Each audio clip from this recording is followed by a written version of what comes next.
Ассалаумағалейкум, қазақ елі. Жалпы бізге Құдай тағаланың, Алла тағаланың берген жақсылықтары өте көп қой. Құранда Алла тағала айтқандай, сендерге берген жақсылықтары өте көп дейді. Біз санайтын болсақ, санымыз жетпей қалады. Алла тағаланың берген жақсылықтарын санайтын болсақ, санымыз жетпей қалады екен. Құранда айтылғандай. Сондай бір жақсылықтардың бірі, біз көбіне мән бермейтін, есімізден шығып кеткен, көбісіміздің, барлығымыздың емес, көбісіміздің есімізден шығып кеткен, бұл сөйлеу деген нығмет екен, жақсылық екен. Біз кейде осының жақсылық екен, нығмет екенін істейміз, ұмытып кетеміз да. Біз жан-жағымызды қарайтын болсақ, қаншама жаратылыс иелері бар, тіршілік иелері бар. Жануарлар әлемі, өсімдіктер әлемі бар, қаншама тіршілік иелері бар. Біз сияқты сөйлеу деген нығмет оларға берілмеген. Құдай тағаланың бізге берген жақсылығы, нығметі бұл сөйлеу деген. Енді адам осы сөйлеуді дұрыс қолданатын болса, дұрыс үйренетін болса, сөйлеп. Бұл қарапайым зат сияқты, бірақ біз мән бермейміз. Бұл сөйлеудің да өзінің мән мағынасы, орындары бар екен. Біздер енді бізге сөйлеу туралы бізге көп терең үйретпегеннен кейін, мектепте ол туралы терең оқытпағаннан кейін, оқу орындарында да, университеттерде де ол туралы терең оқытпағаннан кейін, яғни сөйлеу туралы біз көп мән бермеуіміз мүмкін, білмеуіміз мүмкін.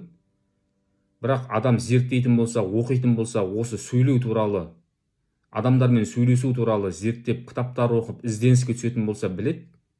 Бұның үлкен ғылым екенін, бұның үлкен өнер екендігін адам түсіне бастайды, біле бастайды. Қарапайым адам оған мән бермей білмеуі мүмкін.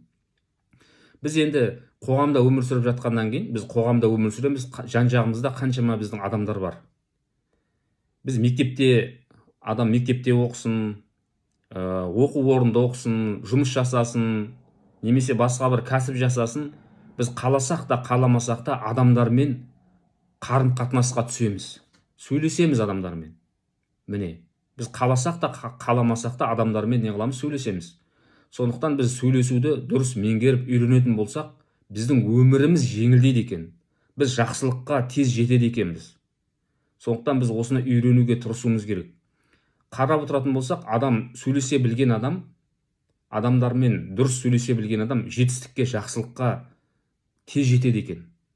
Біз сондықтан осыны үйренетін болсақ, өміріміз жеңілдейді екен.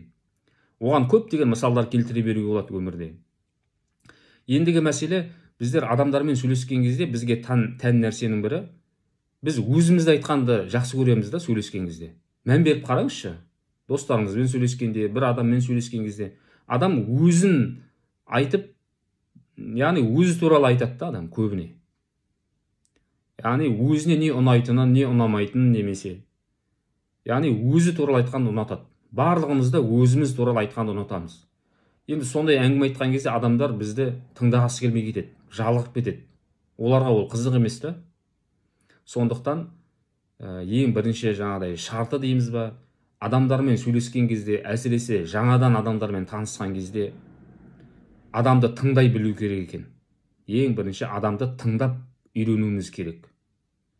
Біз адамды тыңдайтын болсақ, сөзіне мән беретін болсақ, дұрыстап, ол адамның кім адам екендігін, не адам екендігін көп жағдайда анықтауға болады.